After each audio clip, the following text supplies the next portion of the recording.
Confucius says, man who runs in front of car gets tired. Man who runs behind car gets exhausted. More on the tires and wheels in another video, but let's focus on the exhaust today. So starting up front, what I have here is the stainless header kit from SpeedTech. Now, SpeedTech doesn't make these headers. This is a Stainless Works product, but SpeedTech worked with Stainless Works to get the headers to fit inside their really narrow frame rails, and you can see how contorted they are. But what they had to do to make that happen is they had to actually use some cast elbows to get that bend, because they couldn't bend the piping in that tight of a radius. So it's actually a really nicely done kit. These bases right here are cast, these elbows are cast, everything is 304, I believe, stainless. Looks like it all fit really nicely. So very pricey, but SpeedTech will tell you they will not guarantee any other headers will fit in their frame rail, this SpeedTech Extreme. So if you're going to try to save a few bucks by going something cheap, there's a good chance it won't fit. So at the end of the day, I just bought the expensive stuff. Luckily enough, it's a very high quality piece, and I'll take you around to the other side. I'll show you this side over here. This side's much more normal just because there's less routing of the steering shaft and everything. So you can see these two elbows are cast. These are just bent. So I'll take you under the car and show you what's going on under there. And here we are under the car. Here's the driver's side collector. So it's a 4-into-1, and you can't really see up in there, but it's got this little spike, a little ferrite spike. So it's none of that, redneck crap up in there or anything like that. It's well done, and it should flow nicely. So true 3-inch exhaust, 1 7/8" primaries. Same deal over here. Nicely done collector and everything like that. What you see on here is I've got a V-band clamp. This is an Evil Energy V-band clamp. They're pretty nice quality. A friend of mine referred me to these, primarily not only because of the high quality, but because you can get the Evil Energy V-bands with this little key. So this is the female end of the key, and here's the other band, and you can see the male end of the key is right on there. And so it's not just a flat flush to flush, and so it actually does a lot better job at sealing. Number one, it locates it really tightly, so even without the V-band on there, if you seat it home, it won't move. So this will help me get fewer exhaust leaks, etc. But really pleased with the quality. Evil Energy, and this is a 3-inch, and they sell just a flat face, but I would go with a keyed. And then that'll go to the extender pipe, which I'll grab here in a second. All right, and this piece also came with the header kit. It's just a little elbow extender. The nice thing is they come with bungs for the O2 sensor on both sides. I just have one O2 sensor in the Holly kit, so I'll plug one of these. The other end of the V-band will get put right on top of there, and it'll get married right up there, and it'll just come back down the car. I did have to cut it shorter. The V-bands add about 3/4 inch length, and I also needed to nestle this a little bit closer to the floor pan, so I did end up cutting 1 inch off of this, and I'll give it a try and see what works. All right, join me on the floor, and I'll tell you what I want to do and what I'm probably going to have to do. So you can see the collectors up here, 1, 2. My original goal was to come right back through here, and what I wanted to do was run it down here, do an X pipe, and then run some pipes right down in here, and then I wanted it to exit right in front of the rear wheels because, side exhaust is awesome. Unfortunately, the problem is this is the area where the original mufflers went, and if I put mufflers there, I'd almost have to do a U-turn to get it go out to side. I don't really want to have to go over the rear axle because the rear axle is bigger, and there's also a lot more stuff on it just because it's a 9-inch and it's got the torque arm and things like that. The problem is the torque arm eats a lot of this tube that the transmission tunnel up. So it's going to be pretty tight, and I upgraded to the 3-inch. So all in all, packaging is going to be rough. So originally I thought maybe I could put the mufflers right up here. There's actually some room. On this side, there's enough room to tuck a muffler in right here. But on this side, because the transmission and engine are shifted over to the driver's side or the passenger side a little bit, I can't quite get it nestled up in there as tightly as I'd like. So I have to do a little bit more checking to see if I'm going to have sufficient ground clearance. Where I work, I have to go over speed bumps every day, so it'd be nice to be able to, go to work without dragging every time I go in. So The other issue is right here. Normally you wouldn't have this member on a normal suspension setup, but in a torque arm, you've got this thing dangling down, which means this is ideally where you would run your X pipe or even your H pipe, but there's a big thing hanging down right here. And so if you add 3-inch diameter below that, now you're starting to get down to like a 2.5-inch ground clearance right in the middle of the car. So that may not work. So at the end of the day, what I may end up having to do is just abort on the crossover pipe altogether, no X or H, and then bring straight pipe right back down through here, tuck it up as close as I can, do the muffler here, and then I'd probably just do the good old dump right there and right there. So not ideal, but the packaging is just super tight. All right, as I mentioned, these are really nice quality V-band clamps, and so that means they're pretty precise. So if I take my good calipers, and I go in here and I measure the diameter of the key where the end of the pipe fits in, or the tube, I get about 3 inches plus 5 thou. So you've only got about a 5 thou clearance all the way around, which means that if you're working with tube or pipe or thin wall stuff, most of you will know that it's never actually quite round. And so what you have to do is kind of fudge with this a little bit. So you can take your calipers and you can put it on the diameter here, and you can roll it around. Just keep a little thumb pressure on there. You can roll it around and you can figure out where the tubing is fat. So like in this case, it's kind of fat right there. And so then I would take this clamp, this welding clamp, and put it over here and kind of just tighten it down just a little bit, just a little enough to tweak it just a couple of times. Nothing too exciting. And then I can come back, and I'm sure it won't fit right now, but you can come back and you kind of set this over there, take your little dead blow and just pop it down. The other thing you can do is take a file and chamfer this. So that's been pretty successful, but that's what I've been having to do to get these to fit. So it should make for a really nice tight weld seam at least. I wanted to touch on some of the parts that I'm using to put together my exhaust kit. I already showed you this. This is one of the pieces that came with the stainless header kit, mainly to show you the issue with this kit I bought. This is the Summit Universal 3-inch stainless steel tubing kit, or at least parts of it. It's 304, so it's higher quality, and that's the reason why I went with it from Summit, is because for the price, you can't beat it for 304 stainless. And it actually has got a good amount of stuff. It's got 4 of these 45s, 4 90s, 4 180s, and 4 4-feet straight links. So you could pretty much build 2 exhaust systems out of the whole kit. Some of the people have complained about the swages here. Like they've gone ahead and pre-expanded the end of all of the pipes, at least one end of all of the pipes. And people have said that the fit isn't particularly great. And you can kind of see why. So if you compare the roundness of something that is pretty round and the roundness of one of these, you can see, number one, it's not the most round thing. Like on this end, for instance, you can see how oval it is. Right, but that's okay, right? We've already talked about you can squeeze it down and get it to fit in. The other thing that people said that they didn't like is that these were overexpanded and that you would end up with a big gap. Well, I mean, people's definition of big gaps may differ, but let me just slide this on here and I'll show you. This is probably one of the worst ones. And you can tell that on this side, the gap is there. Here, there's no gap at all. And again, it's because it's sprung a little. But honestly, I mean, I could spring this back and even those gaps out, and I'm not going to have much more than a 16th gap all the way around. Now, there are a couple of pieces, the ones that are probably slightly overexpanded, but honestly, I mean, unless you're going for show quality work here, this is going to be just fine to TIG.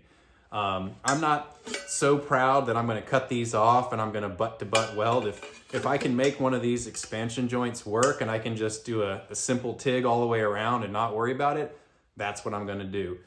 So for those of you guys that are wondering about that kit from Summit, it looks plenty good for me, especially for the price.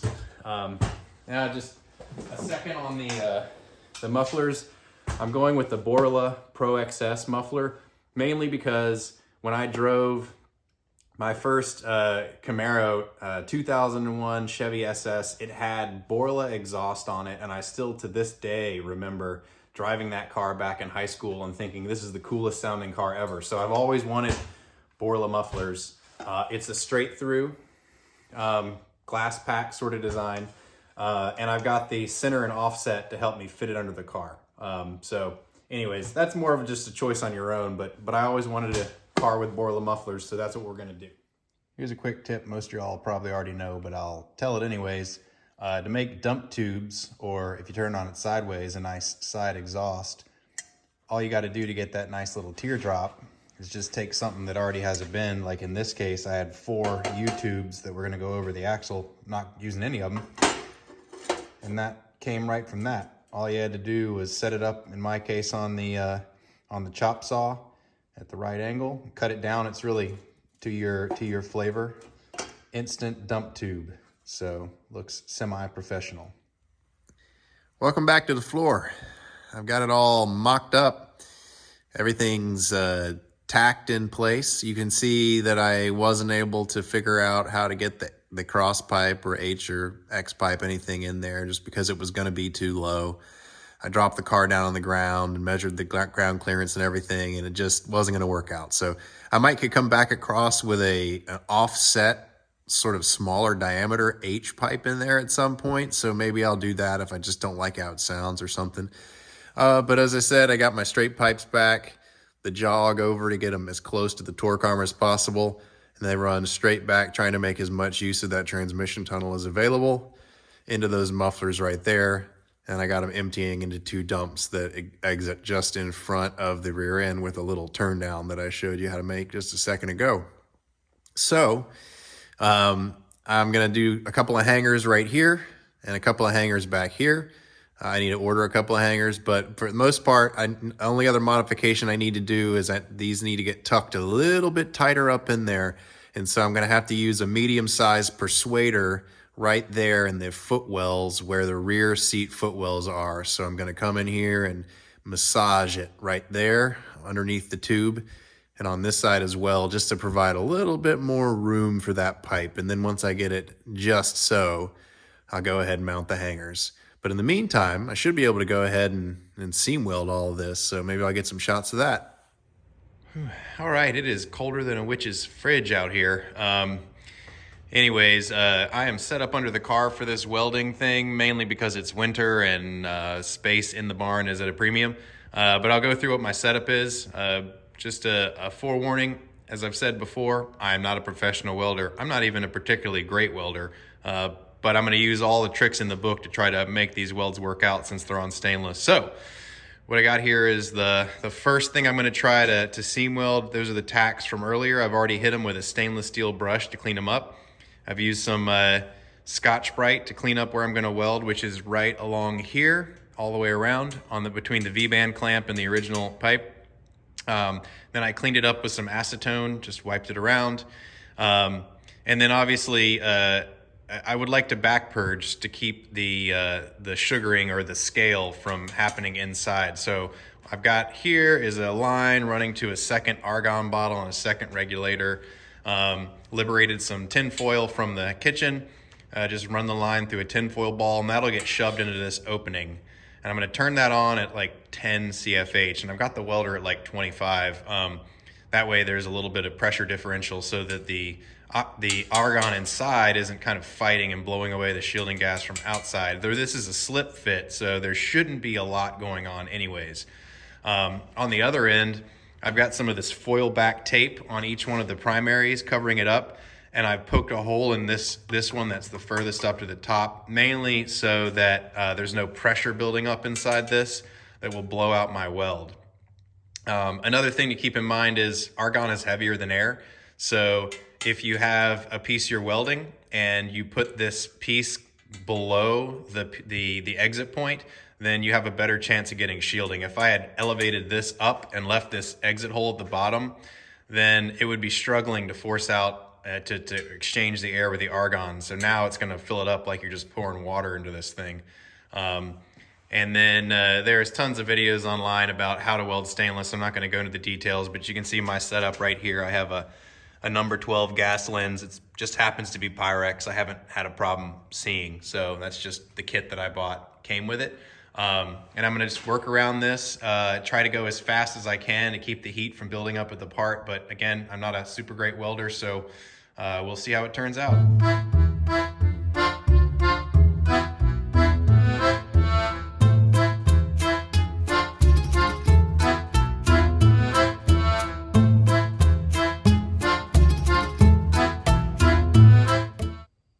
I got everything set up, and then the battery on my welding mask gave up on me. Luckily, I have spares, so take two.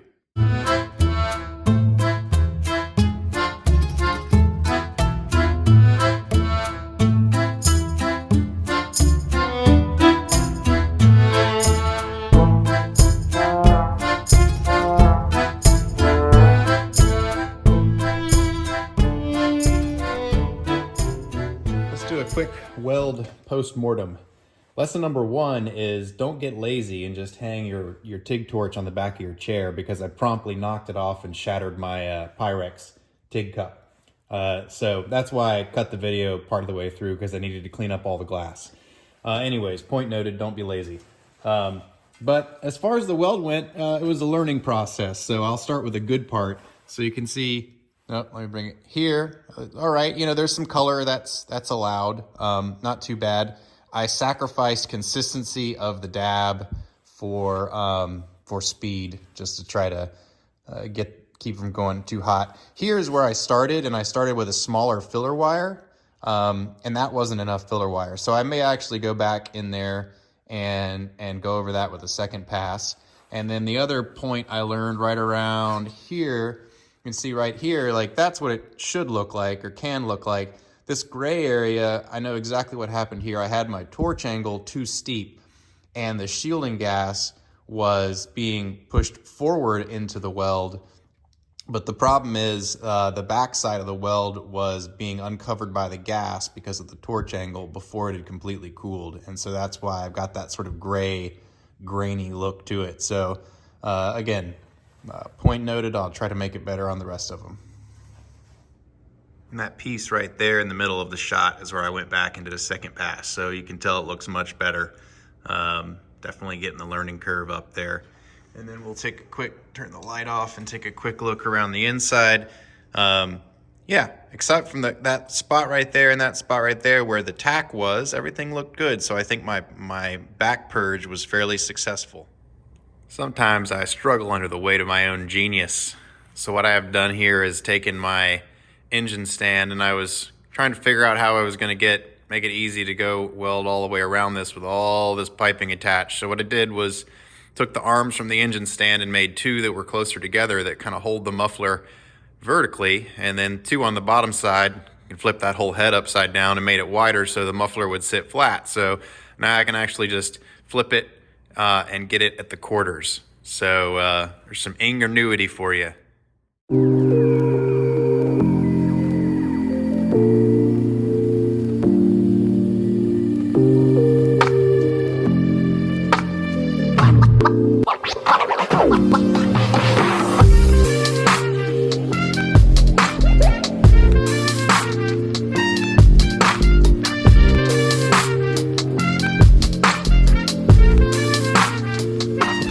Got them both done. One's hanging up in the car, just checking out the fitment. The other one's sitting here, just finished it. It took me about a full 80 worth of argon, a full small bottle of argon to do the purge, not for the welder itself. Definitely got into a rhythm on the second one, and the welds turned out looking a lot better. I kept switching between two sizes of filler rod depending on the gap. If there wasn't really a gap, I would use a smaller one. If there was a gap, I'd use a bigger one. These welds on this second one really turned out nice. I mean, they're the kind of welds that you would be proud to take home to your mama. So really happy with those. And I'm going to tell you the secret. The secret that I found to the best welds you'll ever have is putting on the right type of music while you're welding. I didn't have any music on the first one. On the second one, I'll just be straightforward. I turned on my lovemaking playlist, and the welds just turned out really nicely. So highly recommended. If you need to make really pretty welds, break out that lovemaking playlist, whatever it was, put it on, and you're going to be really impressed with the results. If you're looking for ideas, mine has a lot of Chet Faker and glass animals. So there you go. That's how to be a better welder in one easy step. And they're both hanging in the car, and they seem to fit, so I figure I'd start from the back. There are the two dumps exiting just in front of the axle tube on the 9-inch. And And then right above them, you can kind of see the little blue silicone circles up there. Those are the two hangers. So those are just cheap stainless steel hangers that actually they're cheap, but they're pretty nice. They come with the hardware and the little rubber isolator. And then I welded a couple of little steel tabs from the floor pan up there and just drilled a hole. And there is not much movement in those little silicone rubber donuts there. So it's not like your typical big old rubber sloppy exhaust hanger that has a lot of motion. This hardly moves at all. And I'll get to why that's important in a moment. So as we come up car, you can see they kind of sit right where they should have sat, nice and shiny, just because that's the pipe that Summit sent. Didn't really need it to be shiny, but yeah, some bling. And then they come down and they split. As you notice, no X pipe, no H pipe because of the little swivel fitting up here for the torque or for the torque arm. So yeah, I might could come back through here and do like a smaller diameter H pipe if it just really sounds bad. But I'll wait and see on that. And then it moves on up where it hits the collectors of the V-bands. And one thing I'll say I learned is that V-bands don't give a crap about your misalignment. When you tighten a V-band down, it is going to align itself. And so when I tightened these V-bands down, I had the exhaust sitting on an exhaust hanger, and it lifted the exhaust from the front clear off the exhaust hanger. So it just cantilevered everything all the way back. And so if I had to do it again, I would wait to drill those holes to line up those rear hangers until after I had it all bolted on and welded, because the weld heat did shift it a little bit.